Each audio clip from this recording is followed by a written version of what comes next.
setuju atau tidak, tapi Mimin agaknya menobatkan persaingan menuju tangga juara Serie A jadi yang paling mendebarkan di tanah Eropa musim ini.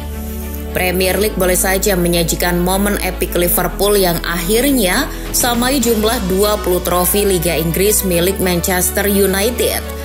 Atau La Liga yang menawarkan sikut-sikutan antara Barcelona dengan misi treble-nya dengan Real Madrid yang alami musim penuh geronjalan. Namun, apa yang saat ini tengah terjadi di Liga Italia mengembalikan lagi nostalgia para tifosi dan penikmat sepak bola negeri Pisa yang rindu akan perlombaan Scudetto yang panas dan sengit. Sudah cukup lama Serie A tak menampilkan adegan saling jegal antar tim yang punya kans untuk dapatkan juara. Jadi, pantas rasanya jika kilau pamor Serie A sempat memudar dibanding liga-liga top benua biru lainnya.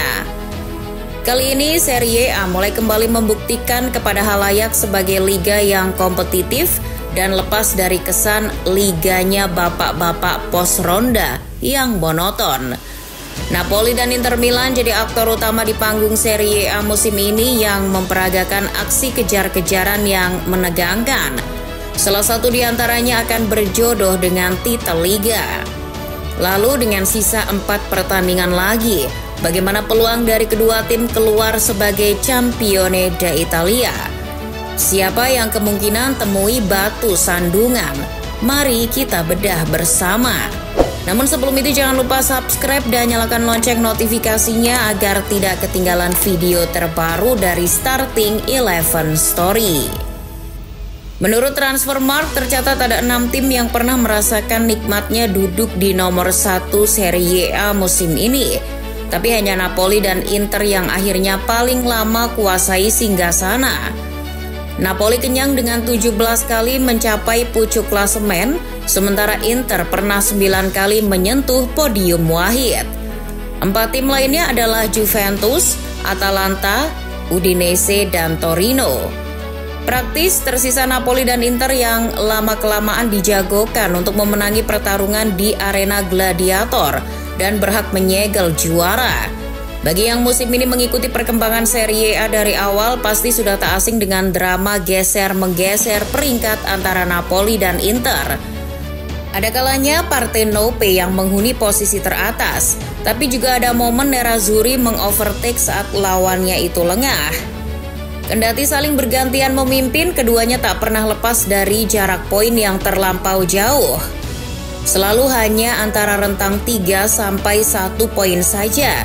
Bahkan ada kalanya poin kedua tim sama persis, sehingga yang memisahkan mereka hanya perbedaan jumlah gol saja. Pemandangan semacam itu senantiasa menghiasi percaturan Liga Italia sejak Giornata 19 hingga Giornata 34 akhir pekan lalu. Nah, dalam 2 pertandingan kebelakang ini, perebutan tahta kembali melibatkan kedua tim ternama tersebut. Inter yang sebelumnya berstatus sebagai kapolista mendadak terpeleset 2 kali beruntun. Kecelakaan fatal itu kemudian dimanfaatkan dengan baik oleh Napoli yang tampil stabil dengan menggenggam kemenangan atas Monza dan Torino.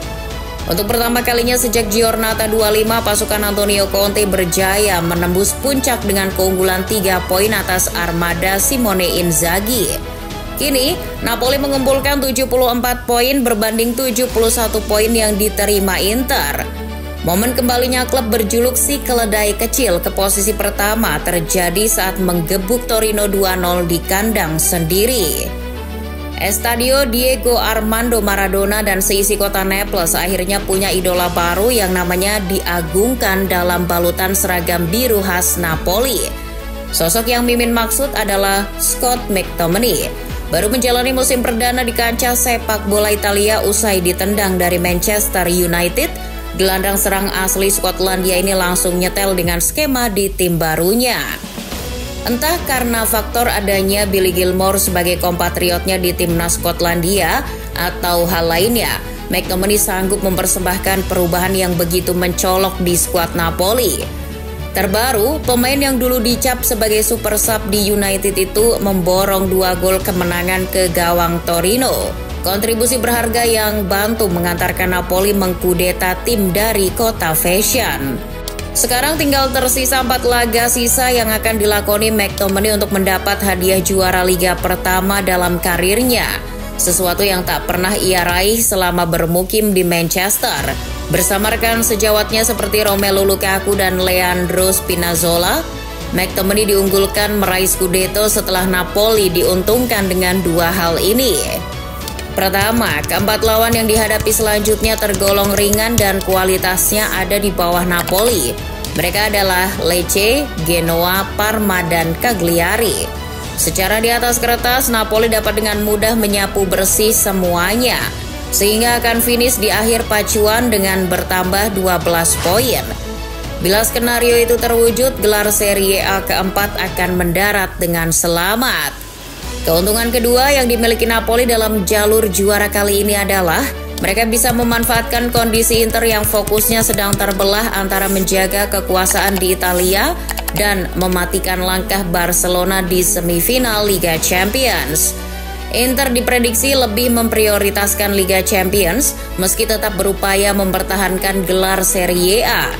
Kalau Napoli sampai gagal memanfaatkan kondisi itu, alangkah konyolnya mereka.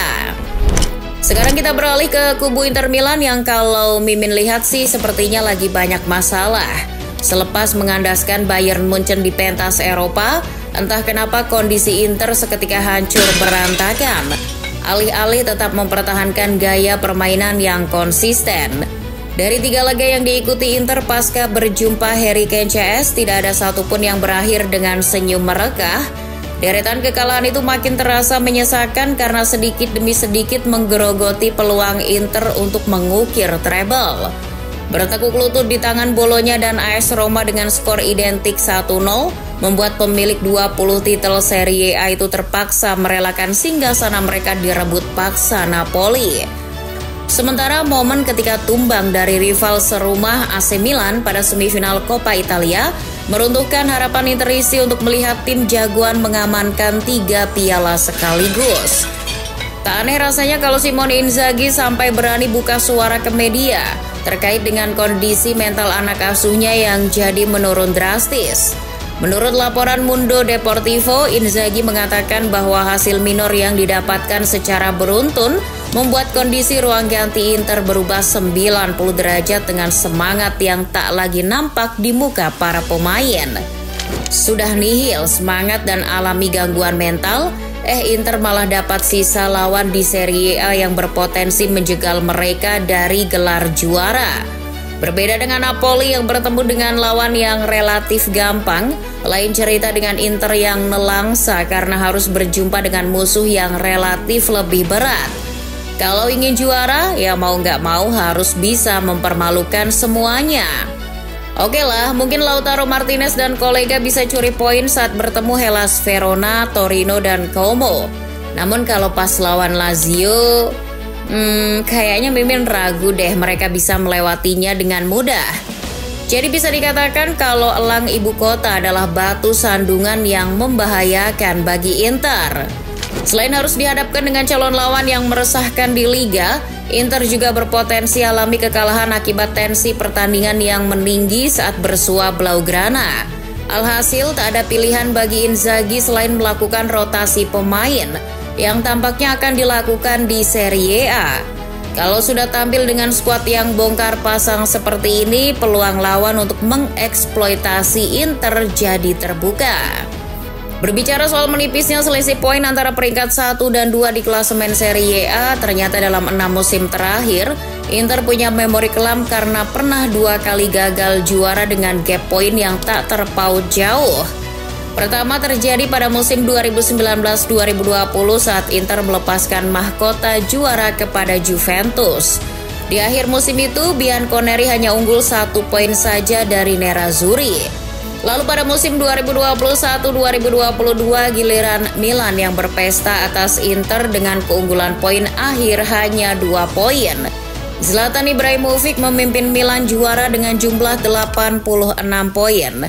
Sementara Inter harus puas jadi runner-up dengan 84 poin. Nah, dengan fakta demikian, kira-kira menurut Football Lovers, siapakah tim terbaik di Serie A musim ini?